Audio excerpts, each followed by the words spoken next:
Aleluia. Nós estaremos aqui ministrando algo. Creio que não iremos nos demorar. Mas eu preciso que durante esse tempo que nós estejamos ministrando a palavra do Senhor, você ligue o seu coração com a palavra. Pois a palavra do Senhor, ela é poderosa para mudar a nossa vida, para transformar totalmente o teu deserto em um manancial. Aleluia. Queridos, nós estamos diante da mesa do Senhor hoje, né? Nós celebramos diante da mesa do Senhor, e pão e o suco de uva que simboliza o vinho está diante da mesa.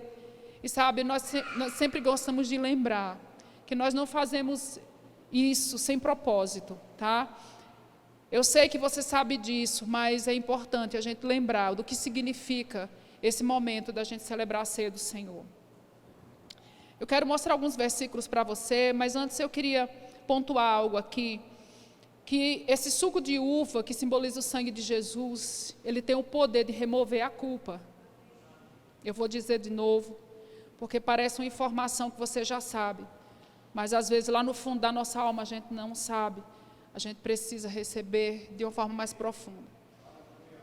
O sangue de Jesus, ele tem o poder de resolver a culpa, e ele remove toda a culpa da nossa vida. Sabe, tem muitas pessoas que têm problemas emocionais, psicológicos, mesmo na igreja, problemas com o passado delas, porque o sentimento de culpa é algo muito forte ainda. Às vezes, coisas que fez no passado, às vezes algo que você se envergonha, algo que você sabe que não foi legal, e muitas vezes essas coisas querem voltar, né? Você lembra, eu fiz isso, não foi certo, eu agi de forma imprudente, eu fui insensato, eu fui insensata, né? Coisas que eu fiz, mas eu estava debaixo de uma sedução, debaixo de uma, vamos dizer assim, de um engano do inferno. Mas mesmo você tendo pedido perdão a Deus, e mesmo Deus, você sabendo que Deus te perdoou, o sentimento de culpa, ele volta. E muitas vezes, algumas tristezas, algumas decepções, até frieza espiritual, né? Muitas vezes, pessoas que estão na igreja e elas são frias, elas não conseguem adorar a Deus como deveriam, elas não conseguem louvar com alegria, pular, né? Não conseguem trabalhar, servir ao Senhor e aos irmãos. Elas não conseguem muita coisa, porque a culpa sempre volta. Deixa eu te dizer, Deus não está lhe culpando, sabe? E o sangue de Jesus, ele tem o poder de remover a culpa. Por isso que a gente ministra a ceia, e é importante a gente lembrar que esse sangue que é simbolizado por esse suco que você vai tomar, ele tem o poder de lavar você, de nos lavar de todo pecado, sabe, irmãos? E a Bíblia diz que o sangue de Jesus, ele também remove uma consciência de pecado. Escute isso. Ele remove uma consciência de pecado. A consciência de pecado é lá onde a culpa está, a condenação, o sentimento ruim que volta, né? Muitas vezes o inimigo pode falar ao teu ouvido, falar através de pensamentos, dizendo, você pensa que você é santo, você pensa que você é alguma coisa. Você está pensando que você é alguma coisa? Sabe, teve uma vez, irmãos, que uma pessoa chegou para alguém que estava no púlpito, crente, pessoa crente. Tinha alguém ministrando no púlpito e aquela pessoa não gostava muito da pessoa que estava ministrando, ou talvez visse algum defeito, não sei o que se passou na mente da pessoa. Mas quando a pessoa desceu do púlpito, aquela irmã em Cristo, chegou no ouvido da pessoa e falou assim, você pensa que você é quem para estar ministrando a palavra? Sabe, uma pessoa que condena os outros é uma pessoa que vive debaixo de condenação. Porque em Cristo Jesus, a culpa, meu irmão, é removida. Eu não quero saber no sentido de não me interessar o teu passado. O que aconteceu, sabe? Em Cristo todas as coisas se tornam novas, de verdade. Não é uma utopia, não é, sabe, uma doutrina crentez, que a gente se engana, vamos dizer assim, né? No domingo vem para a igreja, a gente se engana e volta a semana, a gente volta a ser quem era. Não, Realmente, quando a gente estava cantando aqui no início, que Sérgio ministrou e falou, esse lugar que nós estamos cantando, aqui não é um lugar físico nem emocional, ele falou isso, né? É um lugar espiritual, é um lugar em Deus. Realmente há um lugar em Deus que nós somos introduzidos, que somente o sangue de Jesus podia nos colocar lá. Nada mais poderia nos dar essa consciência de justiça, a não ser o sangue de Jesus Cristo. E Deus quer dizer para você, olha filho, o meu sangue é mais do que suficiente para remover a culpa. E hoje é a noite na sua vida da culpa ser exterminada. Hoje é uma noite de você realmente dizer, a culpa será enterrada na minha vida. Será enterrada, sabe, por causa do sangue de Jesus. Isso é removido.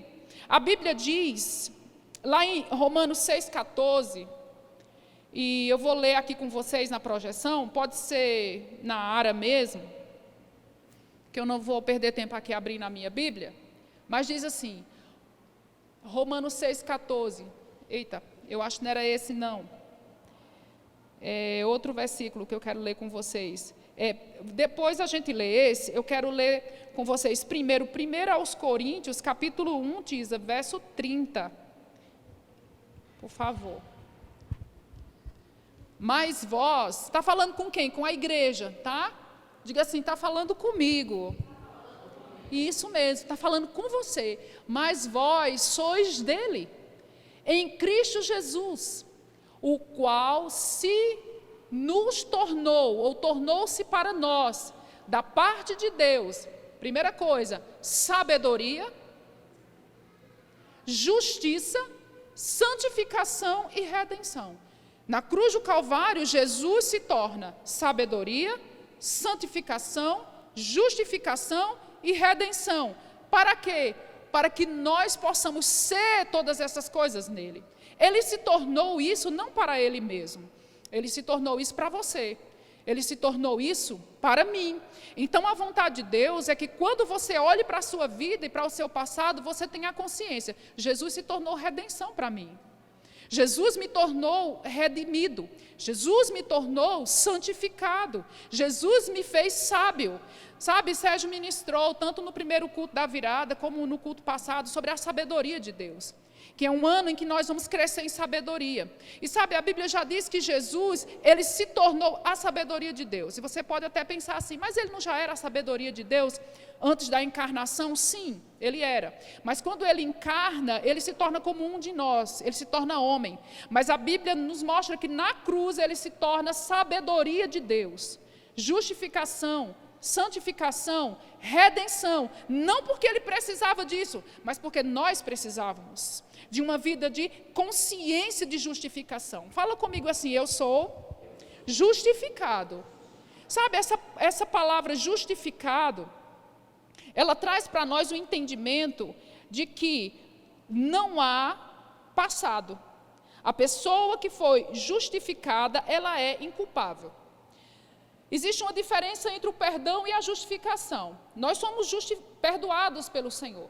Mas quando a Bíblia diz que nós somos justiça de Deus, Ele nos colocou numa posição muito mais elevada em Cristo Jesus. Ele nos colocou numa posição em que o pecado do passado, do futuro, foi removido.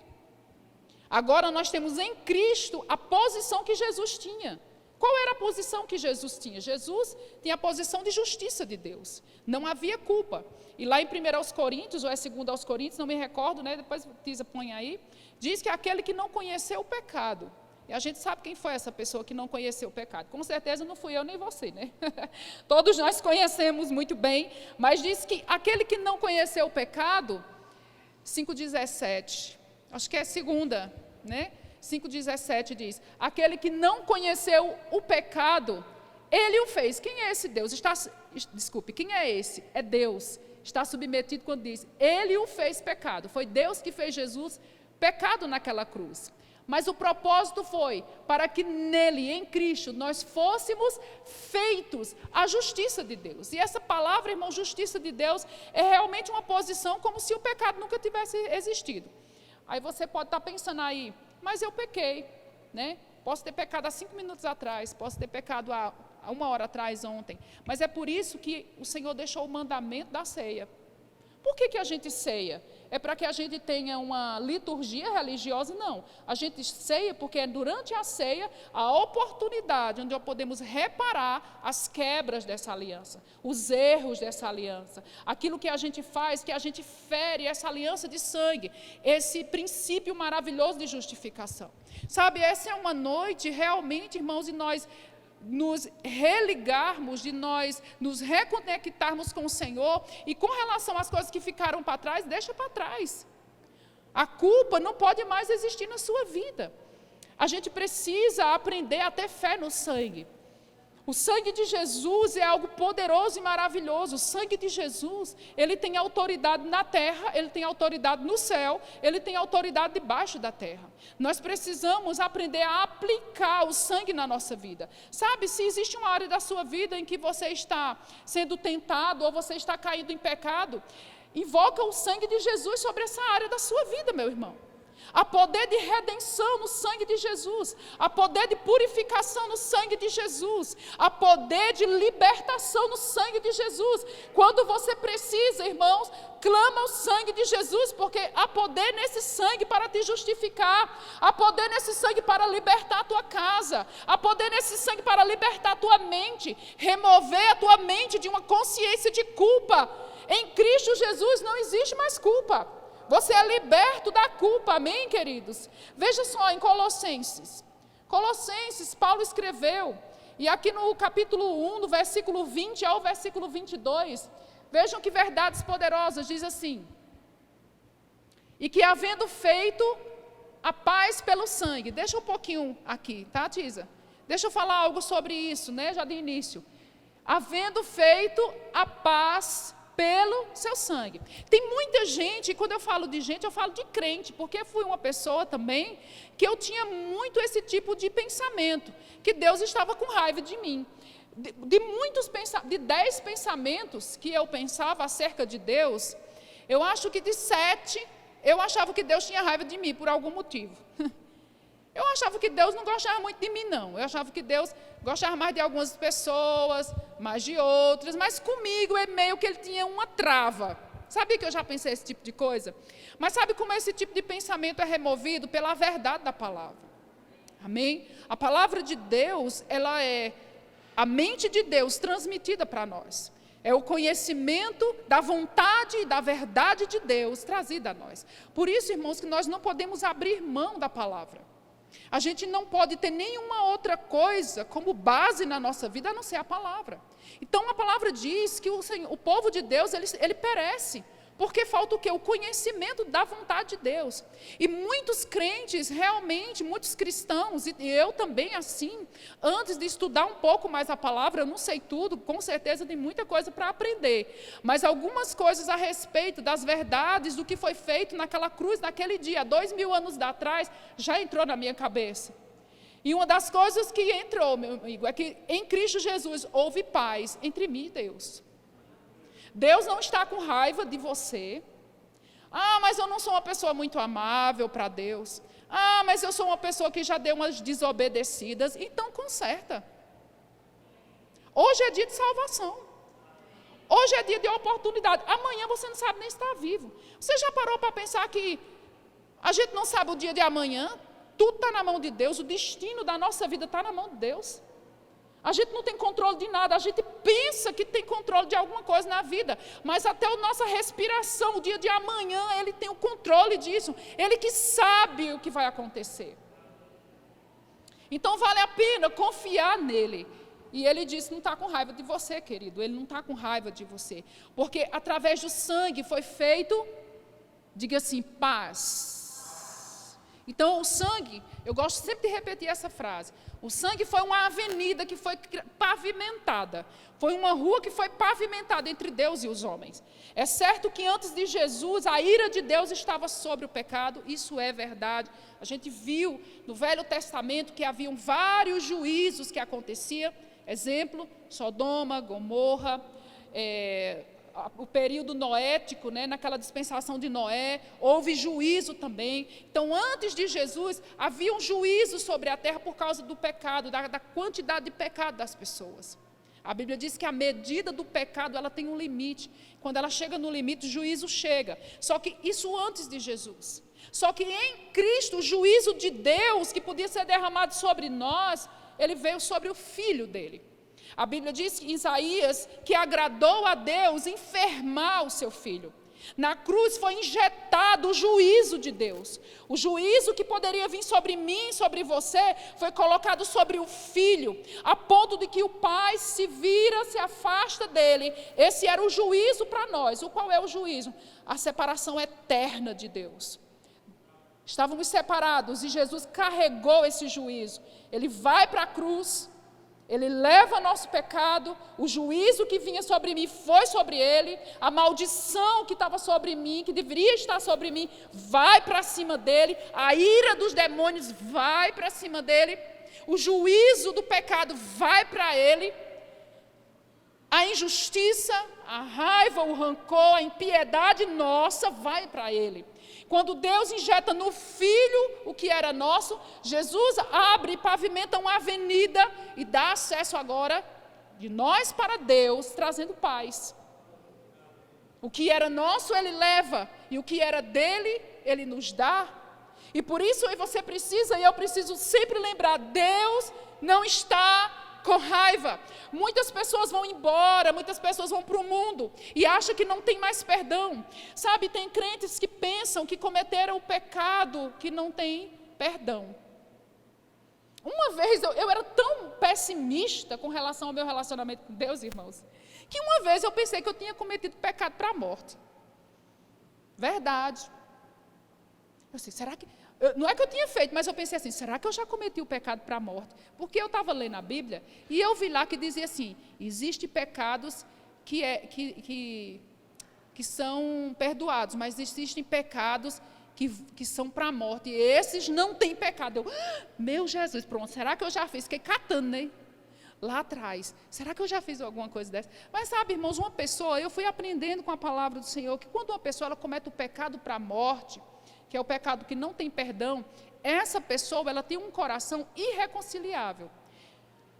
É certo que uma pessoa que comete o pecado para a morte, ela não quer vir para a igreja, ela não quer mais saber de Deus, ela não quer saber do Espírito Santo, e ela não está nem aí se cometer o pecado para a morte. Isso é chamado o pecado da apostasia, é a blasfêmia, amém, meus irmãos? Então, nesse caso, é perigoso. Mas até uma pessoa que faz alguma coisa desse tipo, se ela não está debaixo de consciência, Deus não vai levar em conta, meus irmãos. A ignorância não é levada em conta. Uma pessoa que apostata, ela tem que estar debaixo de uma consciência de quem é Deus. É uma pessoa que geralmente já provou de dons espirituais, já viu o mover de cura, já viu as coisas do Espírito acontecer, tem muita convicção e tem muita revelação, não, mas tem muita... ela sabe o que está fazendo. Ela não está ignorante, estou enganada, ela sabe o que está fazendo. Um apóstata sabe o que está fazendo. Ele abandonou Deus porque ele quis. Vocês estão comigo? Então, fora esses casos, irmãos, não importa o que aconteceu. Há perdão para você. E Deus não quer que você viva carregando a culpa, porque Jesus já carregou culpa no seu lugar. Então, ele diz aqui que pelo sangue de Jesus foi feita a paz. O sangue da sua cruz, e por meio dele reconciliar-se consigo todas as coisas, quer sobre a terra, quer nos céus. 21. E vós outros também, que outrora erais estranhos, inimigos no entendimento, pelas vossas obras malignas, verso 22. E agora, porém, vos reconciliou no corpo da sua carne, mediante a sua morte, para apresentar-vos perante ele santos. Mais uma vez nós vemos aqui a realidade de quem somos. Agora há pouco nós vimos que ele nos tornou redenção, sabedoria e santificação.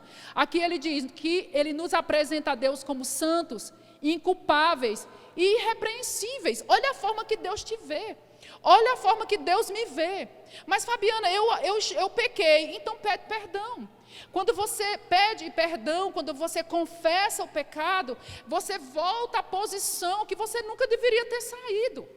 Muitas vezes o problema está que a gente não conserta, a gente não reconcilia e vai carregando aquele sentimento de culpa, os pecados, dia após dia. Mas sabe, irmão, se pecou, imediatamente pede perdão, imediatamente confessa, errou, não fica esperando se sentir perdoado, não fica esperando se sentir amado, não, porque o diabo vai vir para cima e vai fazer você se sentir um miserável. Mas não é assim. A Bíblia diz que Jesus, ele te apresenta diante de Deus como uma pessoa inculpável. No momento em que você diz, pai, eu pequei, eu confesso meu pecado, não devia ter feito isso, me perdoa. Quando a gente confessa, imediatamente Jesus diz, pai, é inculpável. Pai, é irrepreensível. Sabe o que é uma pessoa irrepreensível? Eu sei que você sabe, mas eu quero te lembrar, uma pessoa irrepreensível é uma pessoa que não tem nada que diga dela. Um triz assim, por quê? É irrepreensível, pois é assim que Jesus te fez. Foi isso que Jesus conquistou na cruz.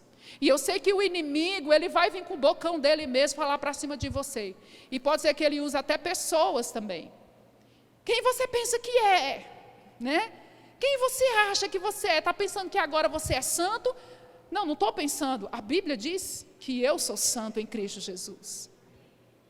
A Bíblia diz que eu sou irrepreensível em Cristo Jesus. Você sabia que o diabo, ele não tem autoridade para condenar você diante de Deus, meu irmão?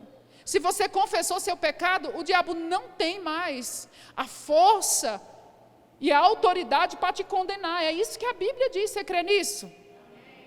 Por quê? Por causa de Jesus. Então, essas verdades, elas são tão altas, que às vezes a gente pensa até que isso não é verdade.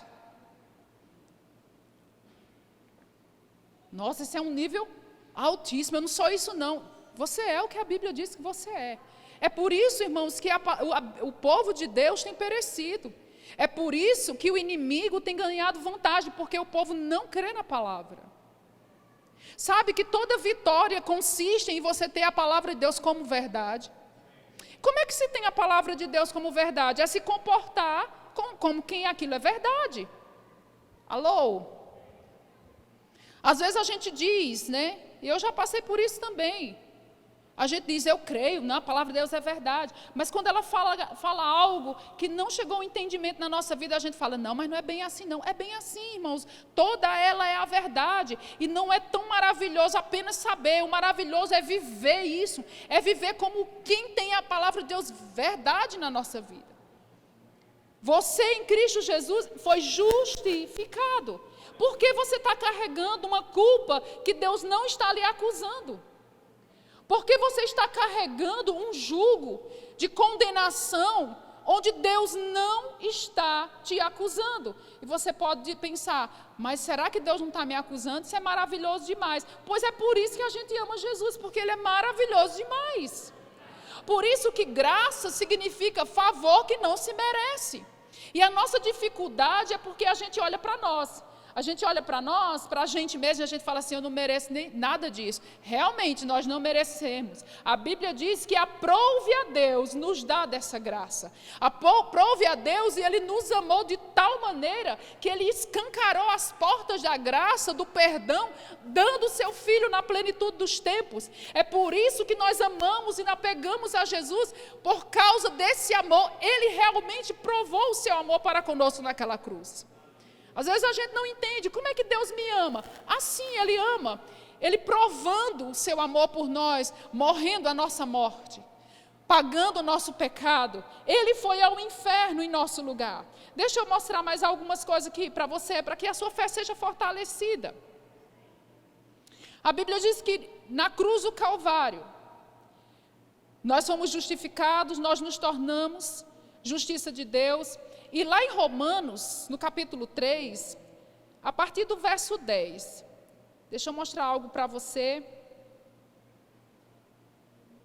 Romanos 3, 10, diz assim. Aleluia. Acho que eu vou ler aqui, melhor.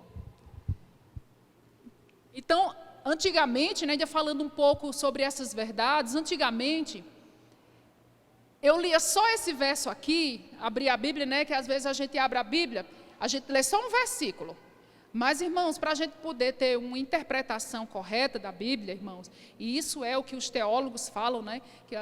Que a lei da hermenêutica, da exegese, é a gente pegar o texto, a gente tem que pegar o texto, a gente tem que pegar o texto antes do texto, o texto depois do texto, a gente tem que ver a cultura, a história, em que língua e que povo foi escrito aquilo, para a gente ter uma boa interpretação. A gente não pode pegar um versículo, jogar para cima e trazer qualquer doutrina que venha na nossa cabeça, né? Como acontecia no passado. Por exemplo, as pessoas liam isso aqui, ó, como está escrito, não há um justo, nenhum sequer. Então, li isso aqui fechou. Então, eu vi muitas vezes na minha corrida de cristã, eu vi muitas vezes as pessoas condenando umas às outras e dizendo isso. Não há um justo sequer. Quem você pensa que é, né? Não há um sequer, não há um justo. Essa conversa que nós somos santos, isso é conversa. E até o ímpio pega esse versículo e fala, olha aí, está querendo ser santo, está querendo ser justo, mas olha aí, não tem ninguém justo não. É todo mundo comedor de feijão e de farinha. Quem já ouviu isso? Como se Jesus não tivesse comido feijão e farinha.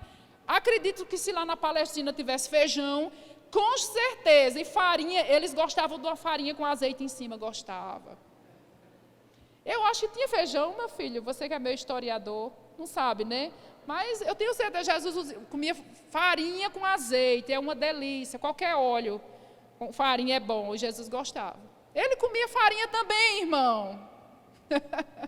Jesus não comia. Sabe quem foi que comeu a comida do céu? O povo lá do deserto, os murmuradores, o povo tranqueira que não cria, eles comeram pão do céu, mas Jesus comia farinha mesmo, comia pão, comia peixe, comia fruta, né? Isso não qualifica o que a gente come, não qualifica quem nós somos por dentro. Jesus diz, não é o que entra que contamina, é o que sai do coração. A nossa essência é que faz a diferença, não é o exterior, é o interior. De fato, que o exterior ele tem que ser o resultado do que está acontecendo dentro, não é? Mas o processo, ele se inicia dentro de nós. Então, as pessoas diziam isso aqui, não li o resto.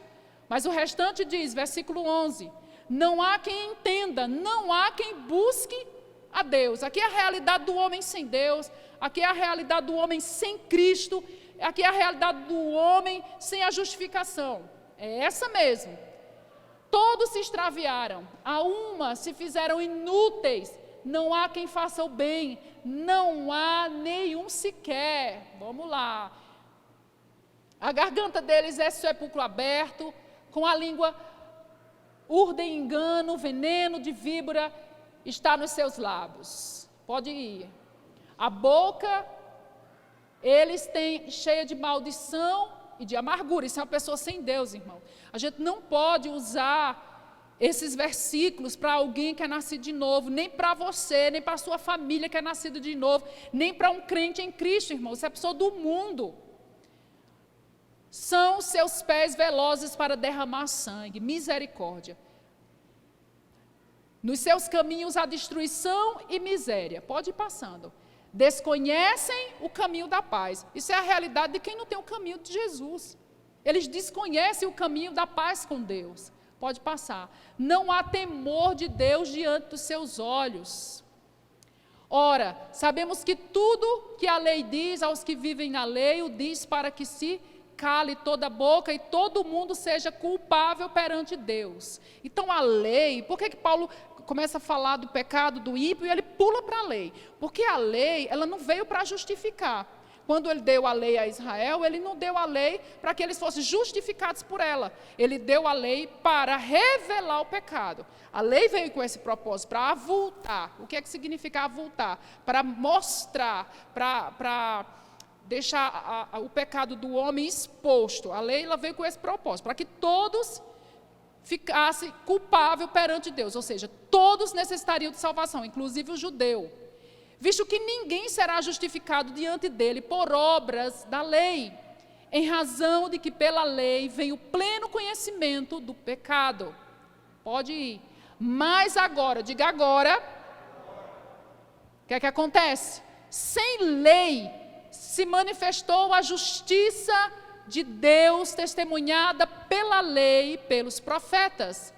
Pode ir. Justiça de Deus mediante o que, gente? A fé em Jesus Cristo para todos e sobre todos, judeus, gentios, os que creem, porque não há distinção, pois todos pecaram e carecem da glória de Deus, é fato, todo mundo, mas agora, sendo justificados gratuitamente, dê um glória a Deus, meu irmão, aí, aleluia, sendo justificado, não é só perdoado, não foi feito só um negocinho, Deus deu uma ajeitada, um jeitinho brasileiro, deu uma consertada ali, um parafuso ali, uma colinha ali, não, Ele justificou o pecador, aleluia, era tudo desgraçado, maldito, gente ruim, não servia para nada, pecador, tudo isso, porém agora fomos justificados de graça, mediante o que? Redenção. Por que redenção? Porque redenção, a redenção fala de o pagamento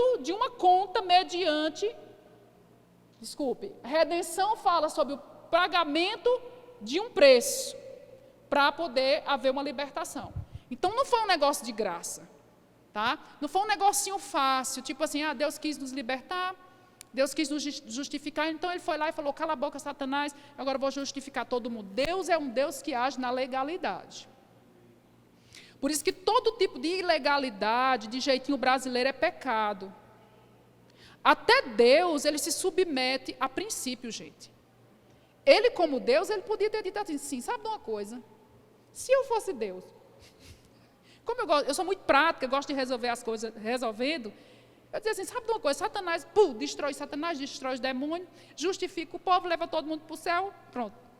Né? Mas Deus, Ele trabalha com princípio. Deus não bota problema debaixo do tapete. Deus não tem jeitinho brasileiro. Deus trabalha nos princípios. O que é que aconteceu? A Bíblia tinha um princípio. Toda alma que pecar, essa morrerá. Salário do pecado, morte. Então não tinha jeito. O homem peca, morre. O salário do pecado, morte. Separação de Deus, que morte, na Bíblia, no sentido espiritual, é separação eterna de Deus, não é apenas uma morte física, né? Existem 3 tipos de morte que a Bíblia ensina, existe a morte física, existe a morte espiritual, existe a morte eterna. Quando a Bíblia fala da morte espiritual, é uma vida separada na eternidade de Deus. Por isso, quando a pessoa, quando a morte, eu falei a morte eterna é essa, mas a morte espiritual é o pecado habitando no espírito do homem. Essa é a morte espiritual. O homem perde a vida de Deus. Vocês estão entendendo? Então, quando isso aconteceu, era necessário um preço realmente de sangue. Por que de sangue? Por que tinha que ser sangue? Não podia ser ouro e prata? Não podia ser ouro e prata. Por quê? Porque cobrir a morte tinha que ser com a vida. Sangue é vida na Escritura. Quando a gente olha para a Bíblia, tanto de Gênesis a Apocalipse, você vai ver uma média de 400 vezes a palavra sangue. Desde o início, do primeiro livro, até o último livro da Bíblia, você vai ver essa palavra sangue. Jesus é chamado de Cordeiro de Deus 28 vezes só no Apocalipse. Porque sangue para Deus é vida. Sangue para Deus não é coisa asquerosa. Sangue para Deus não é coisa nojenta. Sangue para Deus significa a vida que flui. Sabe que o sangue para a gente mesmo, né? O nosso corpo, ele tem a capacidade de nutrir todos os órgãos. O sangue viaja por todas as veias, artérias, por todos os órgãos do nosso corpo. Ele traz oxigênio, vitamina, manutenção da pressão. Se tirar o sangue da gente, a gente morre. Porque o sangue é o mantenedor da vida. Sangue é vida. E sangue é vida para Deus. Então, o sangue do Filho de Deus, a Bíblia diz que ele é um sangue diferenciado, porque era um sangue incontaminado, era um sangue que não estava misturado ou contaminado com o pecado. Era um sangue puro, e o apóstolo Pedro chega a dizer que não foi por ouro, nem prata, nem coisas incorruptíveis que ele nos libertou da nossa vã maneira de viver, mas com o precioso sangue do seu Filho. Então o sangue do Filho de Deus vale mais do que ouro, do que prata, do que dinheiro, carro, casa, toda a riqueza do universo não é suficiente para pagar o preço que tem no sangue de Jesus. O sangue de Jesus era a moeda celestial mais cara e poderosa, e esse sangue foi requerido, e Deus deu, e Deus liberou. Por quê? Por amor de você. Por isso que hoje ele te diz, a culpa não pode dominar a sua vida mais. A condenação não pode dominar na sua vida mais. O pecado não tem o poder de dominar a sua vida mais. O que precisa acontecer? Você crer nisso e viver como isso é verdade. Isso se chama renovação mental, irmãos. Nós precisamos renovar a nossa mente com as verdades dos princípios da palavra de Deus e conhecer o caráter do nosso Pai. Tem muita gente que tem uma visão de um caráter distorcido de Deus.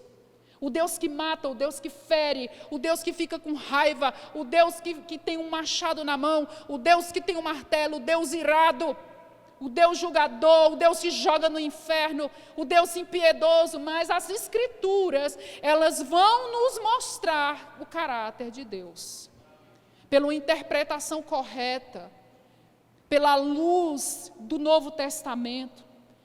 Tem muitos cristãos que vivem lendo o Velho Testamento e eles estão em Moisés o tempo todo, mas a Bíblia diz lá no Novo Testamento, quando Jesus se transfigurou no Monte da Transfiguração com os 3 discípulos, a Bíblia diz que apareceu lá Elias, Moisés, e Jesus estava conversando com Moisés e com Elias no Monte da Transfiguração, e os discípulos tremos lá, e Pedro querendo fazer uma barraca para Deus, né?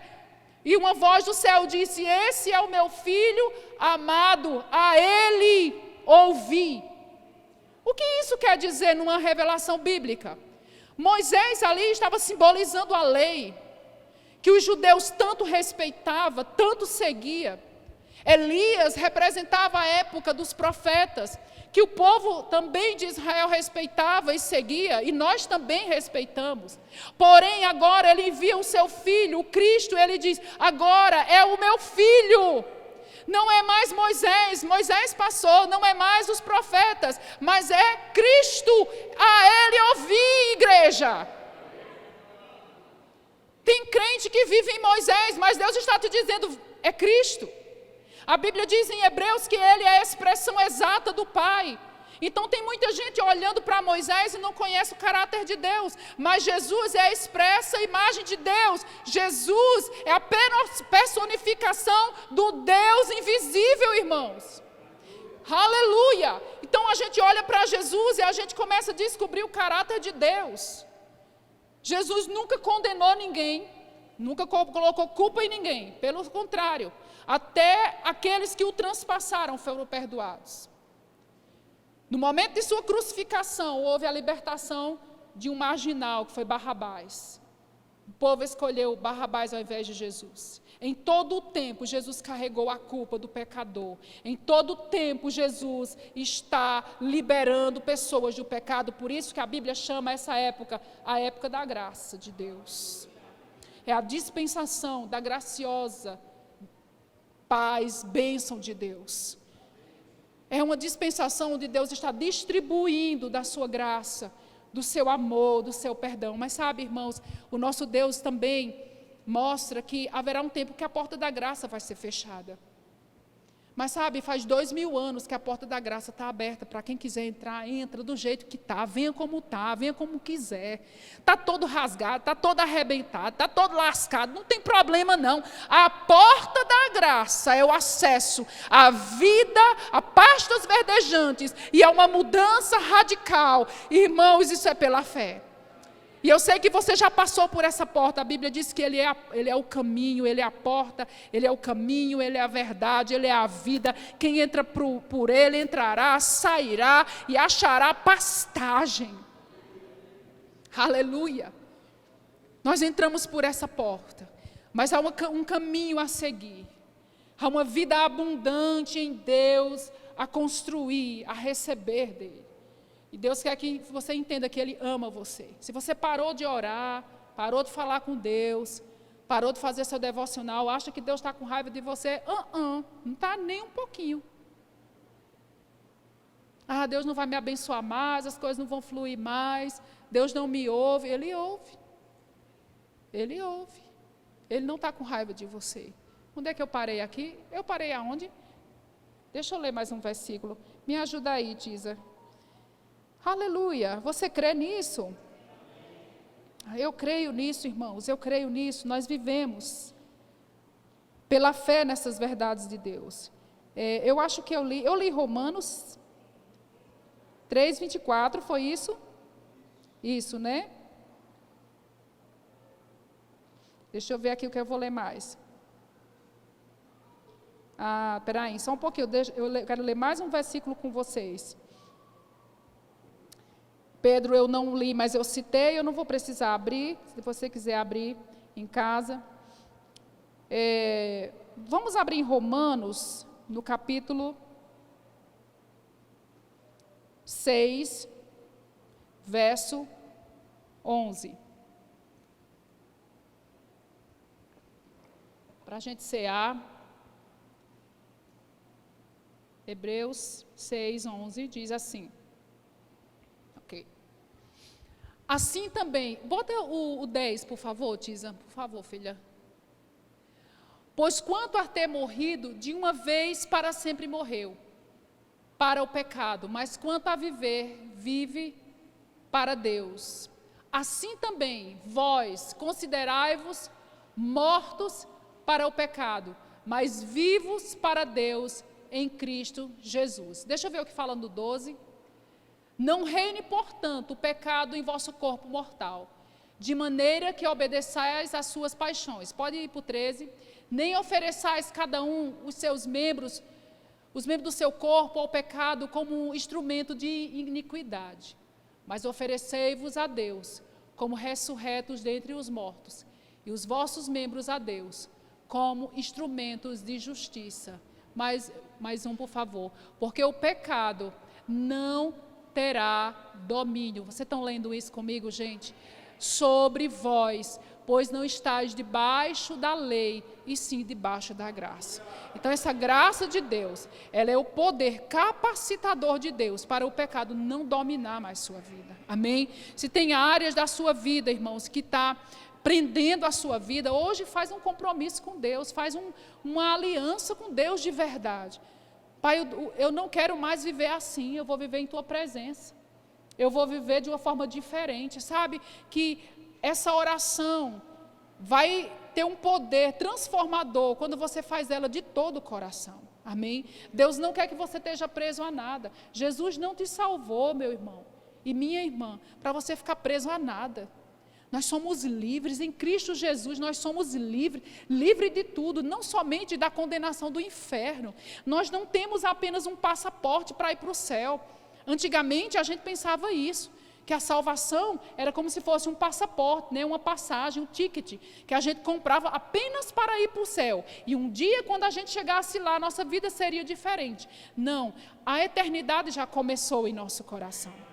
No dia que a gente recebeu Jesus, já começou a transformação, a eternidade já se instalou. A vitória, a justificação, a santificação, a sabedoria já se instalou em nossa vida. Amém, meus irmãos? Então, hoje é tempo de pegar aquela culpa velha, nojenta do inferno, sabe? Aquela culpa que fica paralisando sua vida, paralisando o seu progresso em Deus. Pegar essa culpa e botar debaixo dos seus pés.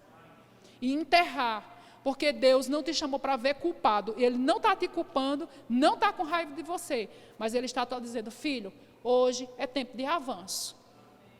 É tempo de mudar, sabe? É tempo de mudar. A gente só muda as coisas quando a gente começa a fazer algo diferente.